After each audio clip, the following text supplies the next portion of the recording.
I think, for Italian wine in the UK, Italy has been responsible for several of the biggest contemporary cultural shifts in wine. If you think about things like the huge success of, Pinot Grigio della Venezia, of course, of Prosecco, those styles, those wines became really popular, not because they were championed by a very influential, gatekeeper. It was really a completely democratic surge of love for those wines. Fascinating people with stories to share, fabulous wines and the best local foods to accompany them, and beautiful places to discover and visit. All of this and more on Wine, Food and Travel with me, Marc Millon, on the Italian Wine Podcast. Join me for a new episode every Tuesday.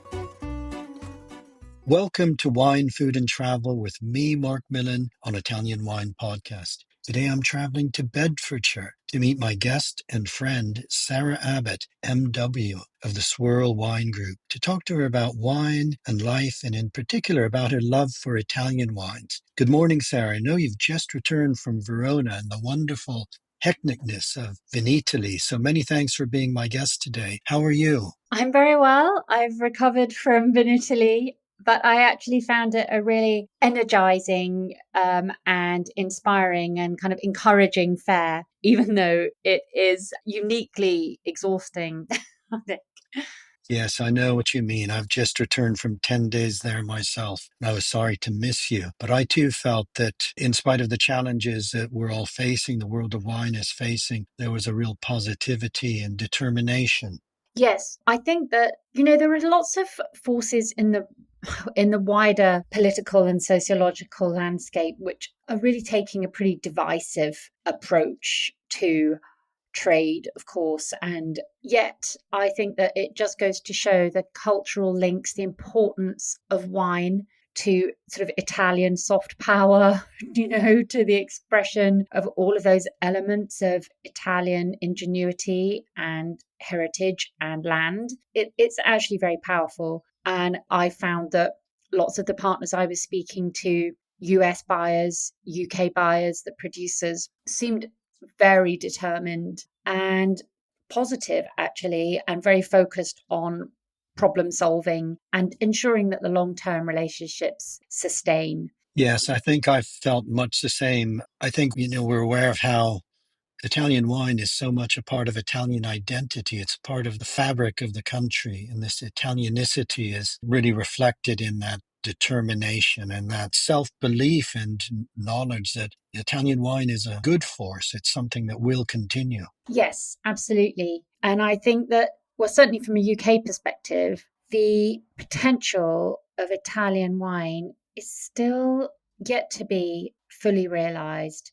I think the UK concept of Italian wine is very different to that in the US. And I think the depth of understanding of the richness and the fine quality of Italian wine is much more developed in the US for reasons, of course, that we all know about. But what I've seen in the UK is that, especially with Italian white wine, there is a developing understanding of the global quality standard of Italian fine wine. Whereas I think in previous decades, Italy was sort of the beloved, sort of friendly, accessible choice. Whereas now we're seeing more serious importers and serious gatekeepers actually champion the age-worthiness and, top quality credentials of Italian wine.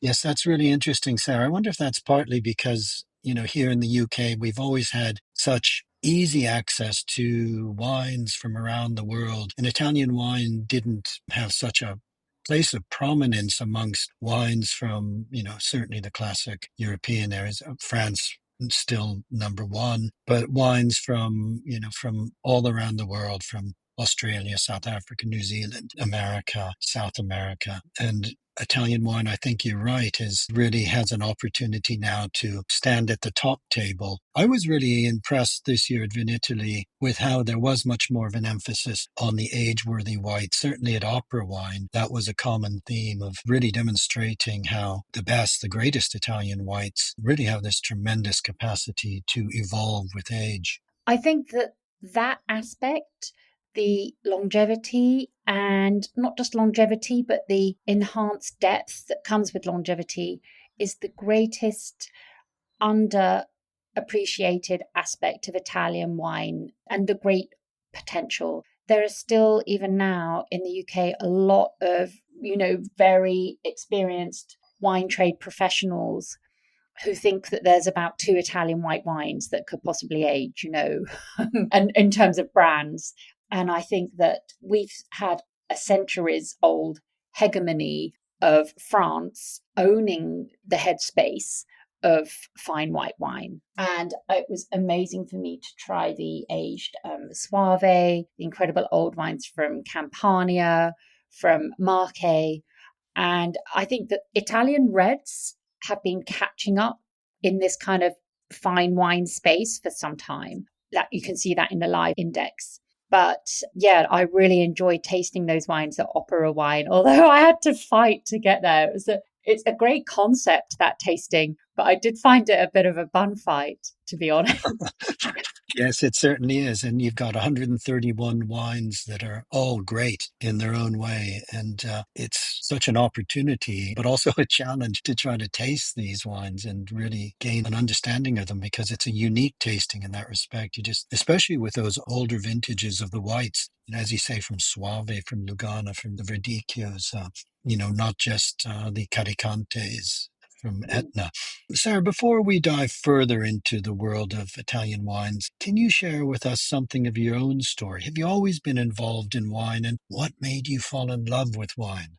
I started off actually, well, I think my love for wine and wine as a holder, as a symbol of, meaning, culture, history, heritage, that probably started when I was doing my degree. So I did a classics degree. So I studied the ancient literature of the Greek and Roman empires. So that kind of got me going. And our professor in that department was really into his wine. And we would have these departmental kind of toga parties where we would come and someone would declaim, some Greek lyric or read some Horace or something. And this sounds so this sounds so crazy, but basically the professor would bring in some nice wines. And it was, I think that basically cemented this connection in my youngish brain. Obviously, I was over the legal drinking age. Anyway, and then I actually got a job in marketing. So I did a business degree at Dubs, a business post, a diploma, not a degree at Dubs.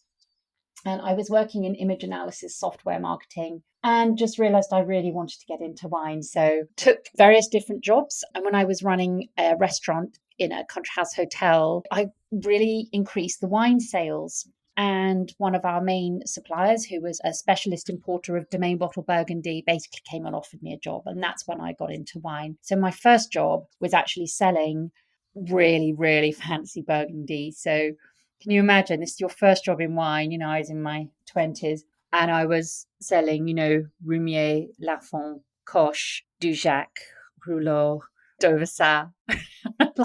Wow, My what a my basic wonderful. salary was less than £10,000 a year, but I drank like a stockbroker. So I do think that was an amazing grounding, because Burgundy is such a precise, transparent expresser of wine personality. And that was what I did all my training in. From there, I went on to work with other wine companies, but I was always involved in selling and marketing pretty smart wine. So we had to know all about the wine. So every employer I had, we had a big emphasis on training, tasting, knowing your product. And so I think that set me off on a fairly geeky path. But I got into Italian wine when I was working for a really great master of wine called Michael Pally, who's a Canadian and a great ambassador and a great entrepreneur of Italian wine in the UK, who set up a company called Wine Traders, which specializes in in really great Italian wine selling into the UK trade.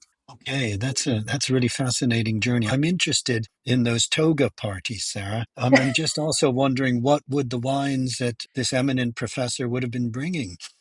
Were You they know what I'm going wines to that had I, links to antiquity, well, such as I think Tyrol they did. or Falern? I think they did, but honestly, I think it was a little bit of pearls before swine, you know, because there was also punch.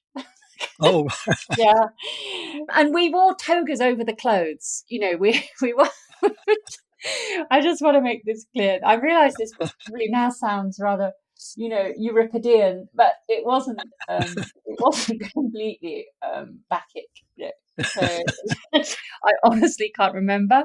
But I think you know what happens to a lot of people who get into wine, they just they taste wine and they don't even realize at the time that this is a significant turning point for them, but just something in your synapses sparks with, oh my god, this is so delicious, and you feel so much excitement and meaning in it, and it just puts you onto the wine.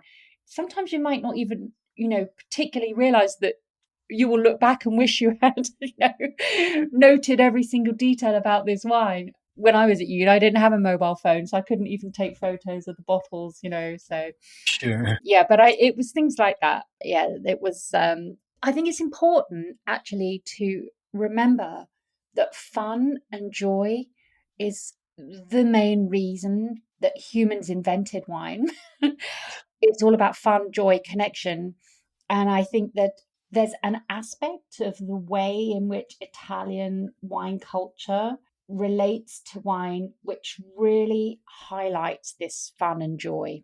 And I think it can both be seen as a positive and potentially a kind of maybe even a limiting factor for Italian wine. I mean, when I come back from Veneto, I'm always struck with how much fun everyone is determined to have. You know, it's not a really if you think of all the different personalities of trade fairs, you know, Dusseldorf is all about doing business. You know, Wine Paris is very highfalutin cultural events, you know, formal dinners. And Vinitaly is this absolute explosion of parties. Yes, it's exhausting coming back.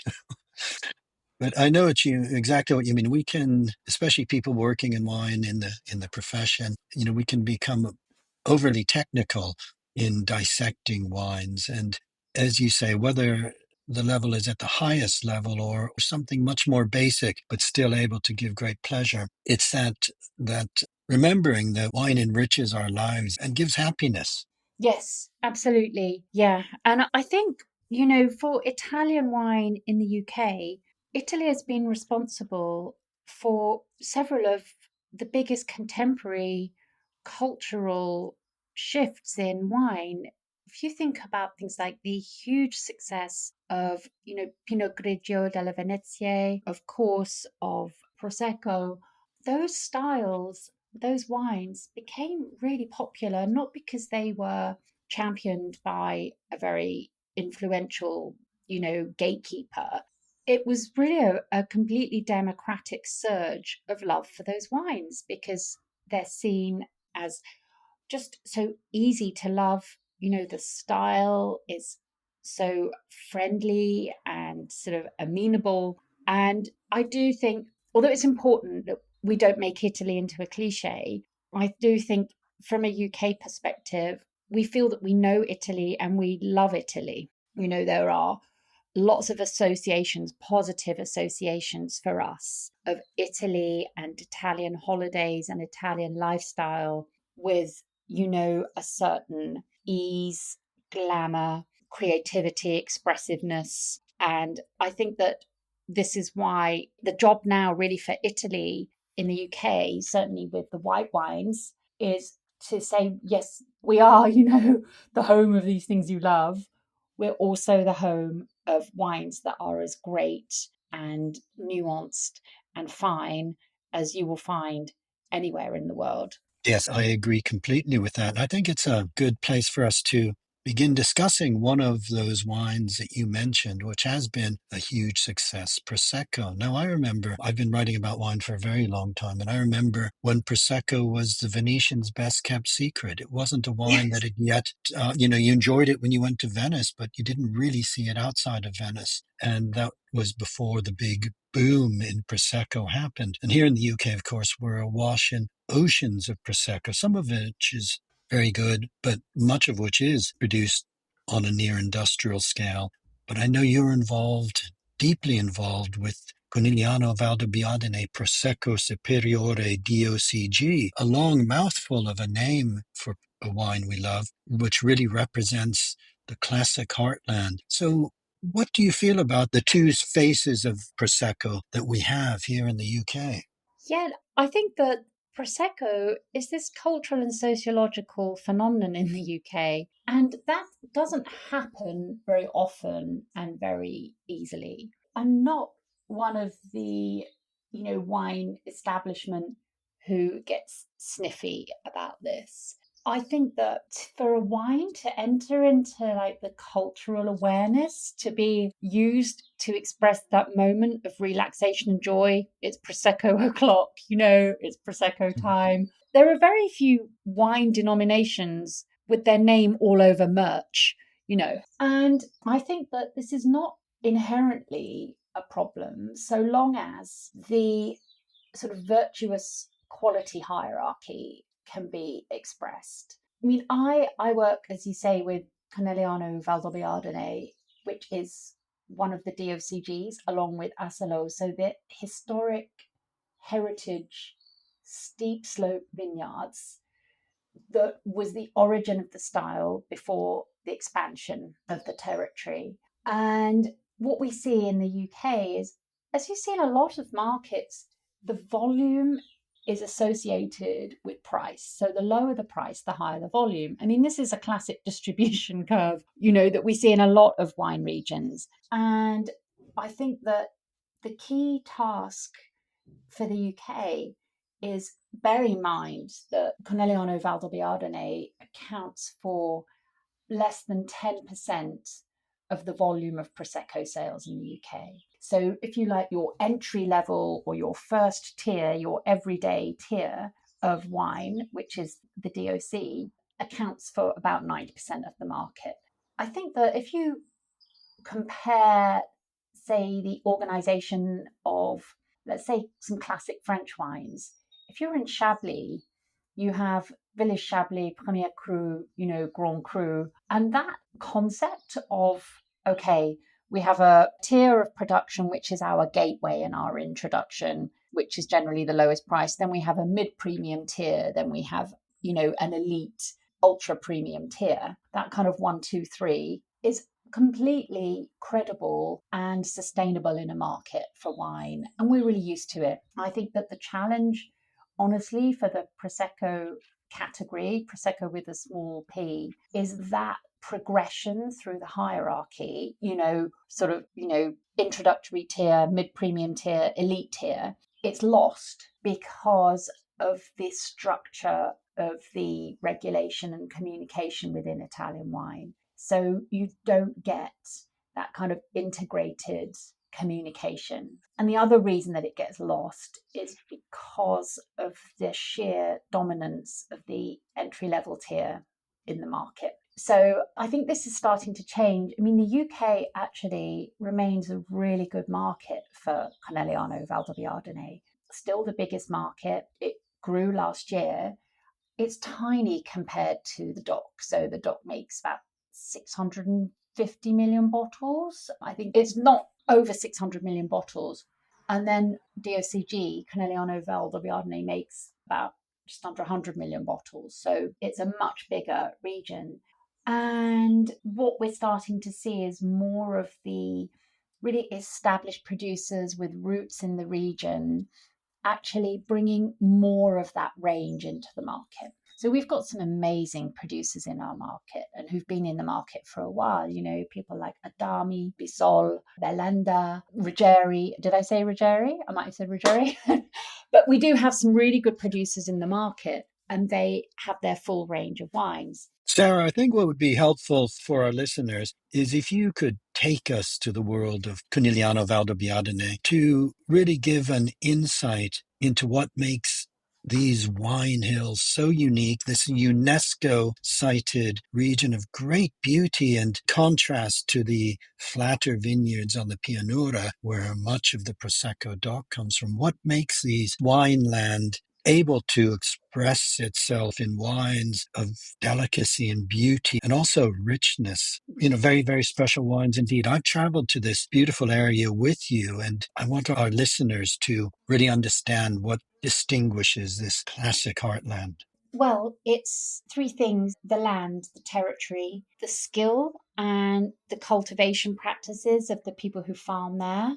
And it's the history, this real long, sort of accreted history of working this land and really fine tuning the sort of the gifts of the land, the skill of the farming to create this very particular, delicate, nuanced wine. So here we're basically between Venice and the Dolomite, and you're in this sort of foothills of the Prealps with an incredible terrain. And this terrain with these very distinctive hogsback mountains, hogsback hills, is a kind of preposterous place to try and farm anything. It's so hilly, so steep. And for hundreds of years, the people in that land found a way to make this land productive. And this is the foundation of all culture.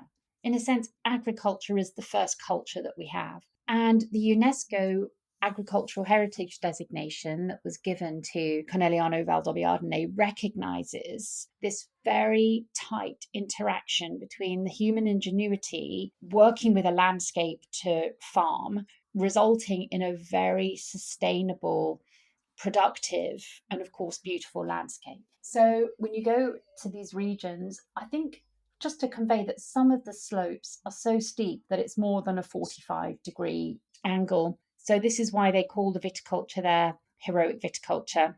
You have extremely steep slopes and it's very green.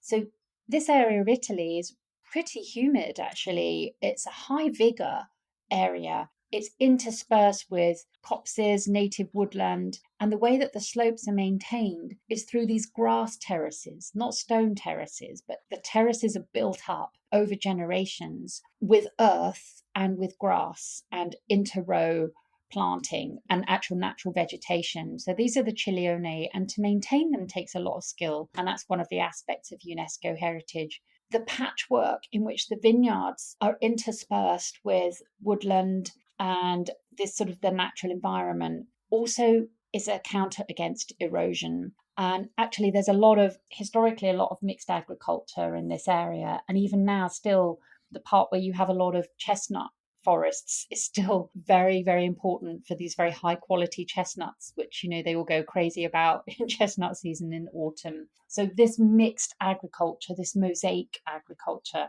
and planting is also part of the kind of the aspect of UNESCO heritage there. And then you have this very old adapted grape variety, predominantly Glera. Historically, there were other varieties, and more producers are bringing those back. So Bianchetta, Pereira, Verdizo. And Glera is this semi-aromatic, sort of nervy, delicate grape that actually captures the kind of fresh, almost meadow flower acidity that you get in this area and is really well suited to make these delicate sparkling wines. And it's just worth highlighting that before we had the introduction of the Martinotti method, the Charmat method technology, wines in this region would either have been made still, tranquillo, which they still are, few producers still make that, or essentially like method ancestrale, which is now called sui lieviti, and that's a style which is becoming more and more popular in the region. So you have this unique terroir, historical significance, heroic viticulture, everything pretty much has to be done by hand. And I think in terms of the distinguishing factors of the wine, the delicacy of the mousse is really important in high quality Prosecco. And it's kind of almost quite easy to make a pastiche of a style of sparkling wine in Martinotti. But actually, when the wine is really grown on this kind of nervy knife edge, you do end up with this style that is, mineral, tense, not facile. But I think it's very important that with sparkling wine, we allow sparkling wines to be themselves and not have to taste like champagne all the time. Champagne comes from a totally different terroir. Its engine is coming in, it has a different engine. It has an autolytic, low toned engine. And I think the joy of great Prosecco and Prosecco Superiore from these great terroirs is this combination of this almost sort of wistful aromatic with this very fine, uplifting mousse and this beautiful, what the Italians call sapidity. This very kind of delicate, unforced, stony, floral persistent on the finish. And lots of people in the UK, even really, proficient experts, have not tried, have not experienced good Prosecco. I think that's a beautiful description, a really beautiful description of the area, what makes this landscape so unique and such a beautiful area for a wine lover to visit, such a unique environment to grow grapes. And as you say, centuries of hand shaping the land to make these ciglione, which allow the grapes to be grown here. Much lower yields, of course, and as you say, resulting in these beautiful wines. Now, you mentioned the Grand Cru and Premier Cru of Chablis, for example, when we're talking about a hierarchy. Can you briefly explain to our listeners what the Rive are and their importance? Yes. Okay. So Rive is a dialect term meaning a particular very steep slope. And it's a term that's been used for generations to designate particular sites. In France, you would call them like a lodi.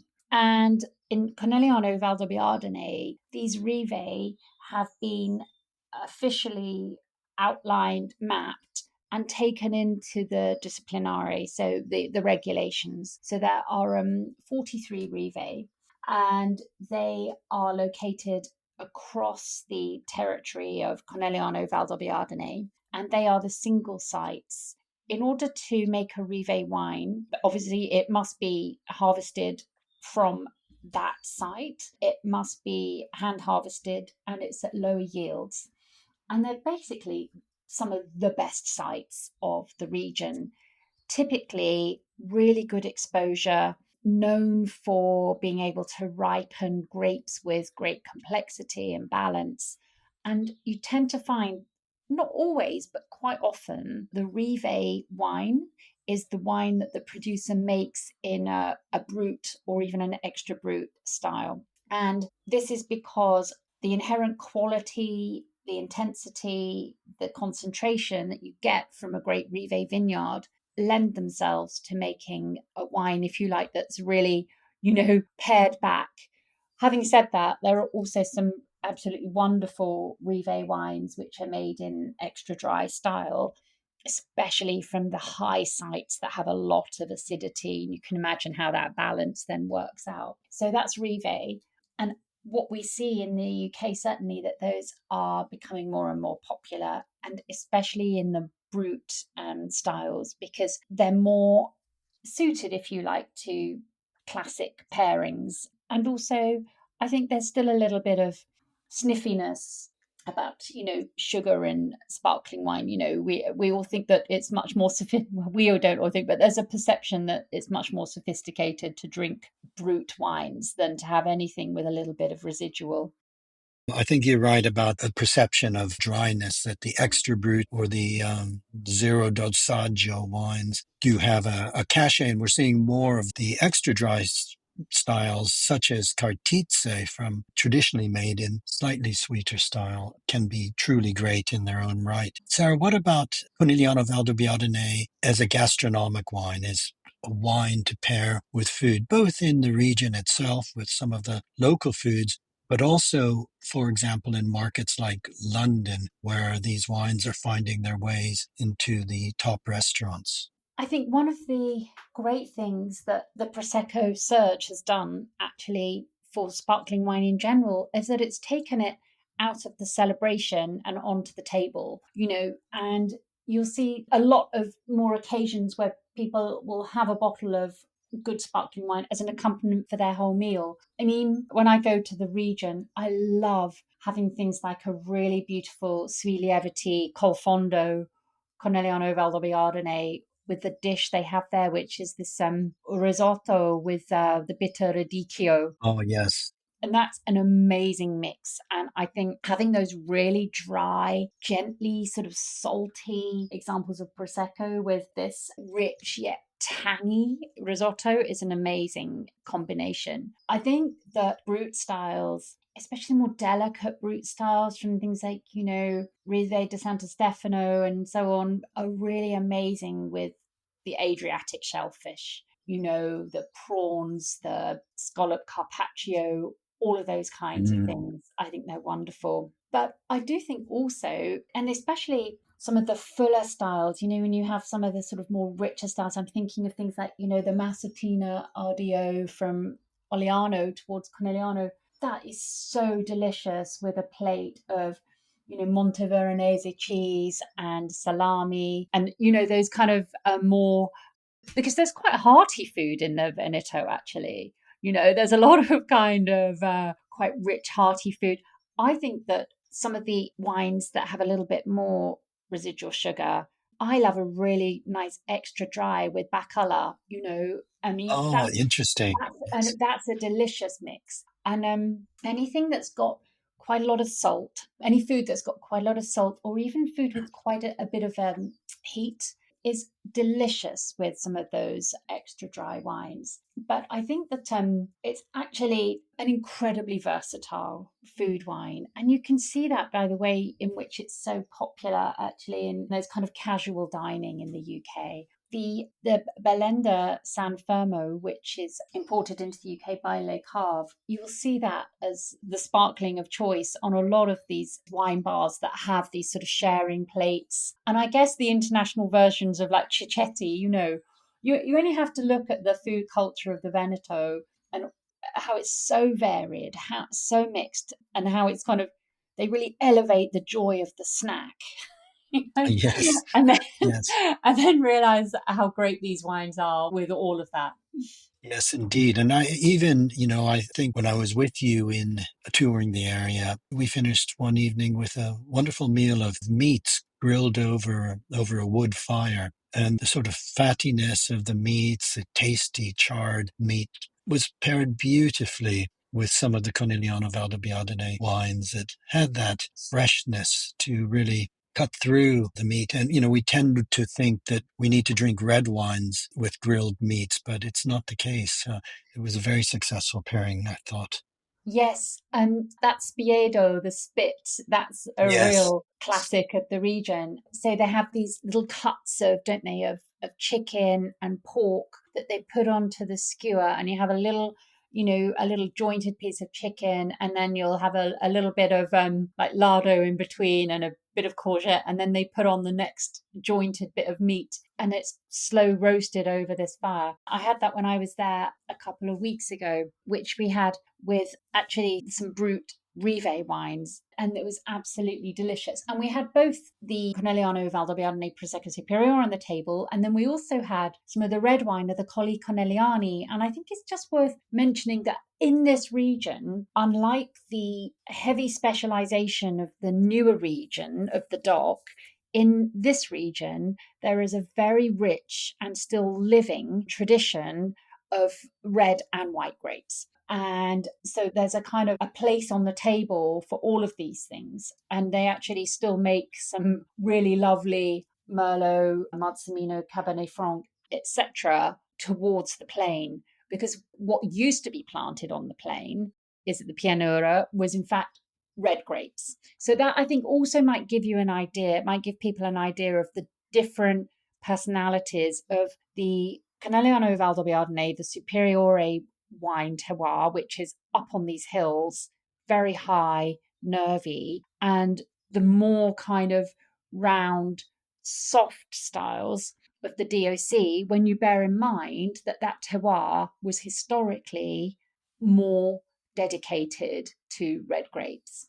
Actually, I remember that, Sarah. There used to be a Strada del Vino Bianco in between Conegliano and Valdobbiadene, and a Strada del Vino Rosso, which was for the Marca Trevigiana, they called it then. And it was, as you say, white wines then still as well as sparkling, and the red wines from the flatter areas. But I'm going back a long way since then. As you say, most of those vineyards now are cultivated in glera, but still some beautiful red wines. I particularly like the Refosco Yes, wines that's from wonderful. that are very good with those grilled meats. But I did like that pairing. Sarah, I wanted to talk to you about another project you're very involved in, but I think it would be best if we actually made that another conversation, and that is the Old Vines Conference. You're a co-founder of this, and I know this is a global collection of wine estates that have old vines, but I know Italy is very important in that. Can you briefly tell us about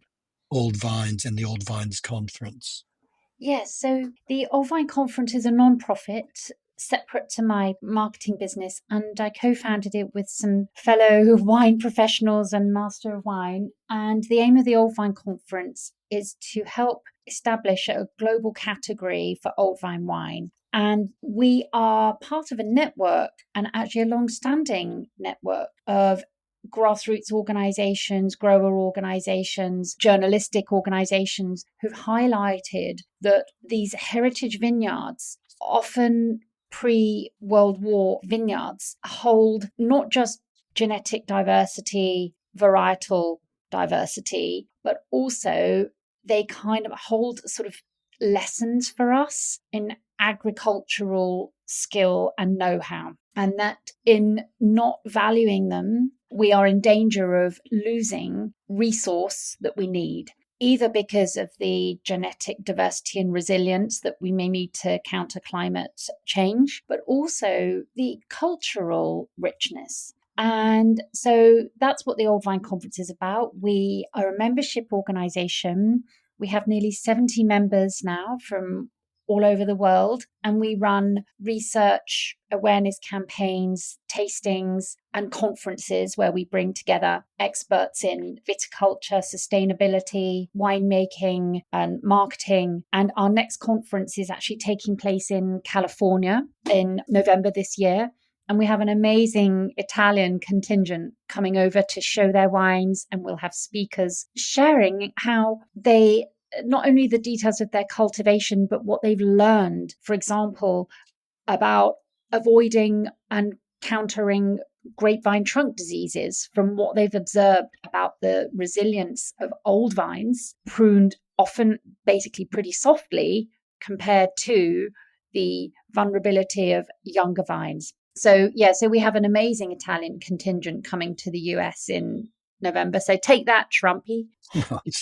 How many Italian estates are on the register? So the Old Vine Conference is different to the register. So the Old Vine Oh, okay. Conference is a membership organization, Mhm. and we have, I think it's about 30 Italian wineries and some incredibly famous names who've shown a lot of leadership. So, for example, San Leonardo, for example, Fiori di San Gregorio. But we also have a micro membership option for people who are really tiny, but who are working with incredible old vines. So we have producers, for example, in from Friuli, Veneto, Basilicata, Puglia, Tuscany. We have Fattoria La Maliosa who are working with these recuperated ancient white grapes. So it's just to have a look at all of our members in Italy is really an amazing snapshot of some of the most dynamic, exciting, heartfelt wine producers of Italy. The Old Vine Registry is a database. It's an online listing of old vineyards, and that it is free and open to any producer to submit their vineyard onto that registry because we know it's important to log what we have. So we've got a campaign running on that registry to have 10,000 old vineyards registered by 2027. And we are just over 4,500 vineyards now. And we've got quite a lot of Italian vineyards on there. I'm actually just having a quick look to see what we're up to now from Italy. we've got 400 Italian old vine vineyards. And we Wow. must thank here Civiltà del Bere, who set up the census of Italian old vines several years ago and whom we're delighted to collaborate with. So, yeah, I'm sure there's more. So, come on, Italian producers, have a look Yes. at oldvineregistry.org and submit your vineyard. I guess the prevalence of such biodiversity, so many native grape varieties all across in each of Italy's 20 regions, means there must be old vines wherever they pretty well ever are, because people continue to cultivate what their parents and grandparents and great parents and generations did. To me, that's the beauty of Italian wine, to have this diversity, and I'm sure that's reflected in old vines. Sarah, just in a wine glass, a small wine glass, tell us in terms of wine, what old vine wines have. Oh, so that's a really good question. I think that a great old vine, the right variety in the right place that has adapted to that place and typically is deeply treasured and kind of understood by its farmer. And of course, when those material, the fruit of that vine are being respected and shaped by a great winemaker, then what they have is something just electric. You quite often read that, oh, old vines give more concentration. Actually, I would challenge that. I don't think that great wine is always about concentration. I think that what you have when you get this nexus of factors of this heritage, this skill, and the land, when you have a really great old vine wine, is this sort of electric energy and a really incredible integration and balance. And I say this quite a lot, so I hope it doesn't sound like I'm going on about the same thing all the time, but it's like the light in someone's eyes. They just have this vivacity, this feeling of life. I have noticed, I feel that you get a really beautiful textural integration in great old vine wine. And so you can't define it as, oh, here's a flavor, here's a taste of. But I think that you can acknowledge that by having these really old vineyards and everything that has entailed about it's being put into the right place and now it's being crafted by the hand of someone for whom that vineyard holds meaning, that's like a muse effect. So I think that also old vines inspire a kind of genius and a kind of connection in some of our greatest winemakers. And that's also why I think they make such great wine. Well, that's a really beautiful description. And I know what you mean, Sarah. In my experience, is this energy, and paradoxically, in vines that are very, very old, they have such life and freshness and vivacity and energy that you feel in your mouth when you taste the wine. Exactly. Yes. But do have a look. I'd encourage people have a look at oldvineregistry.org. There's some incredible Italian vineyards registered there. And then do have a look at oldvines.org as well for information on our Italian members. There's a profile on all of the members. You can find out what they're growing, which wines they're making, and so on. I'll certainly be doing that myself and look forward to chatting with you about this further, as well as with Michelle Shaw, who is a very good representative of Old Vines Conference in Italy and a great champion as well. Fantastic. Yes, she is. We have a network of regional ambassadors and they promote the aims of the Old Vine Conference all over the world. And Michelle does a great job in Italy. And I'd just like actually to take this opportunity to thank all of the members and volunteers and our network from the Old Vine Conference and the Old Vine Registry, because everyone who's doing it is doing it because they want to work together to create this value and nurture this incredibly important part of wine heritage and culture and resource. So it's always a humbling and inspiring thing to see so many people being willing to give their time and wine to help do this. Absolutely. Sarah, our conversation has started talking when we began talking about wine heritage and culture, and this brings us back to heritage and culture and what wine uniquely can give us. So it's been a really inspiring conversation with you this morning. I've really enjoyed listening to your thoughts on so many different things. I hope you have a restful weekend ahead of you after hectic time in Verona and in Italy. And I look forward to meeting you again over a glass of wine sometime soon. Oh, that would be lovely, Mark. Well, it looks like we have some sun, so I can barely contain myself. Yes, it was quite cold in Verona at times, so Oh, I I'm thought it enjoying was the sunshine. topical. Yes. Oh, great. Well, thank you so much, Sarah, for being our guest today, and I look forward to seeing you soon. Thank you. Thank you, Mark. All the best. Bye. All Bye. the best. Bye. Bye. We hope today's episode of Wine, Food and Travel with me, Marc Millon, on the Italian Wine Podcast has transported you to somewhere special. Please remember to like, share, and subscribe wherever you get your pods. Likewise, you can visit us at ItalianWinePodcast.com. Until next time, chin chin.